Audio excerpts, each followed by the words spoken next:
Artist Keith Duncan, a native of New Orleans, earned his bachelor's degree from Louisiana State University and a master's degree from Hunter College. Now a permanent resident of New York City, his work can be seen regularly in many of the city's prestigious art galleries. Keith's work often reflects the harsh realities of his Harlem surroundings and always makes a strong impact with bold social political statements. And now we'll take you to Caesar, who is talking with Keith Duncan. We're here with artist Keith Duncan. Keith, my first question is, what made you want to be an artist? I don't think I wanted to be an artist. I was like, this was something I was good at from what I knew from my childhood, you know. Was it a compulsion for you? Did it seem like something you had to do?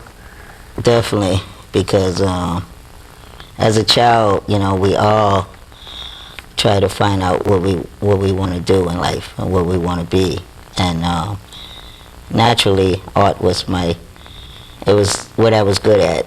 Like the bullies, the athletes, and the kids in school, everyone wants to find out, you know, this is, you know, what they're good at. My thing to beat the bullies was my art. That was like my salvation. Did you feel that you had a lot of adversity to overcome during the school years? Just, I think the biggest thing was acceptance, to be accepted. And over time, you know, I think it came, you know, but through the art, I expressed that early on even. And in my MFA show at Hunter, my thesis was all about my childhood and what I went through to be accepted, you know, as just someone who exists, you know. A lot of my issues dealt with my disability, but, you know, I come to find out later on that I'm not the one that's disabled. It's society, you know. Accept me as I am. Who have been some of your influences? Right now, I'm not looking at painters and sculptors per se. I'm listening to more music. You know, the fact that dance, music, theater, and writers, they're also artists. So my inspiration comes from outside the visual, because if you're always in the visual artist realm and your inspiration comes from that, your work is somewhat going to look like that.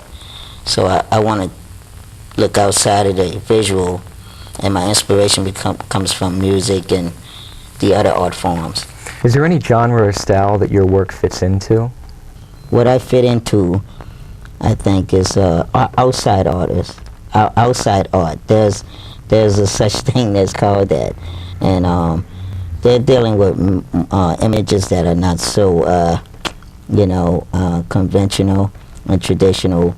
You know, they're dealing with more disturbing images, and I think if I fit into anything, I fit into the outside artist.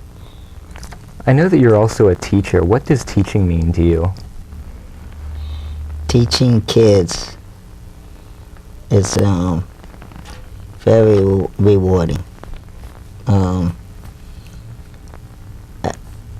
Going back to childhood, when you teach someone that you've learned, you know, you've learned through the years, and you're giving back, that's a great feeling. And I'm teaching these kids something I've learned, and a few of them get it, you know. I don't think I reach every kid, but there's some days I feel like I didn't get anything accomplished, but there's some days that I know I got something accomplished, and that's a great feeling.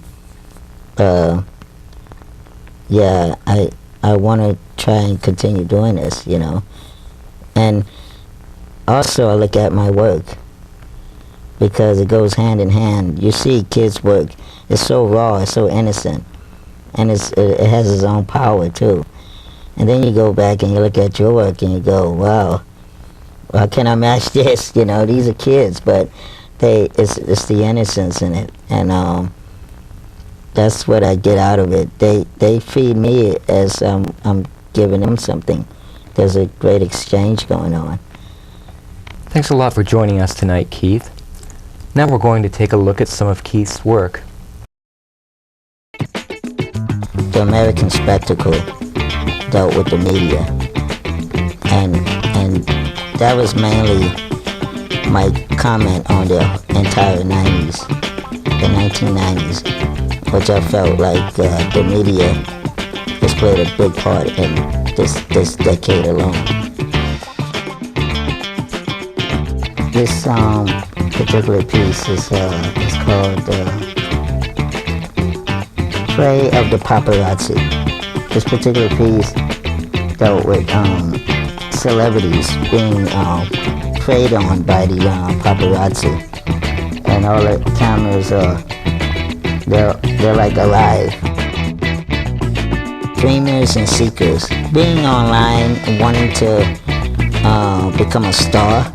So they're like idolizing the camera, and it's on a column